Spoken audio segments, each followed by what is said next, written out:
Question: could a jinn be bound by magic and not be able to leave? I think this is certainly what the jinn say. Now, bear in mind that they may not tell the truth. The Prophet ﷺ said, "Sadaqaka wa huwa kadhub."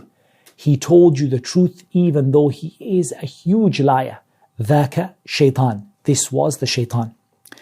And the jinn typically, whenever it's a case of magic, they will indicate that they are bound by the magic and not able to leave. Now, sometimes they describe it in different ways. Sometimes they describe it's the magic that binds them. Sometimes they describe it that it is the other jinn that threaten them and kind of imprison them. And in reality, we don't really know the answer to that or have an evidence to prove one way or the other, but it does appear, and Allah Azza wa Jalla knows best, at least from what is apparent and what it seems to be, is that there is an additional level of binding and an additional level of almost imprisonment that locks the jinn into that person because of the way that magic has been personalized, as we discussed in the lecture.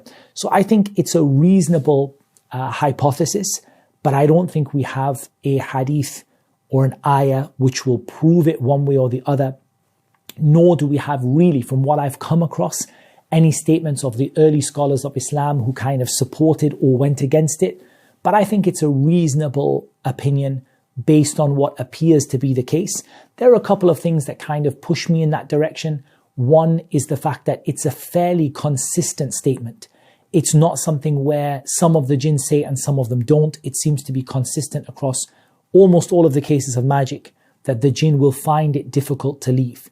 Whether that is because there are other jinn that are threatening them, whether that's because of the fact that the magic has kind of trapped them, but at least they will believe. Whether it's true or not, they will believe in themselves that it is difficult for them to leave, or they will perceive that it's difficult for them to leave. And Allah Azza wa Jalla knows best. With regard to the other issue of sort of the magician binding them and things like that, yeah, I think that as the magic is personalized by the magician and they do those steps that kind of target that particular individual, it does seem like it takes longer to break that down, and it takes time to break that down. And also the fact that when you're destroying a ta'weez that has been done for magic, then yeah, that ta'weez, when it's destroyed, seems to release the jinn immediately or almost immediately. In a worst case scenario, it kind of becomes like a jinn possession case, but it loses the characteristics and the attributes that it had in the beginning.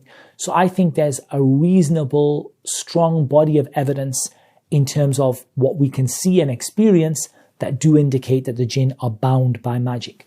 But when we say not able to leave, what does that mean for you in terms of ruqyah? First of all, we still command them to leave because ultimately we don't know. We don't say, oh, you poor thing, you are trapped, it's okay, we'll just wait a little while. No, we tell them, leave, fear Allah. And we continue to push them to leave. That's the first thing. The second thing is that when we sort of find the ta'weed, if we find what was done, where the magic was done, the object that the magic was done upon, or the contract that was written in terms of the magic, then by breaking that, inshaAllah ta'ala, it seems to make it easier for the jinn to leave. And in some cases, the effect of the magic disappears completely. And Allah Azza wa Jal knows best. The next question. Sihr is a contract between the magician and the jinn.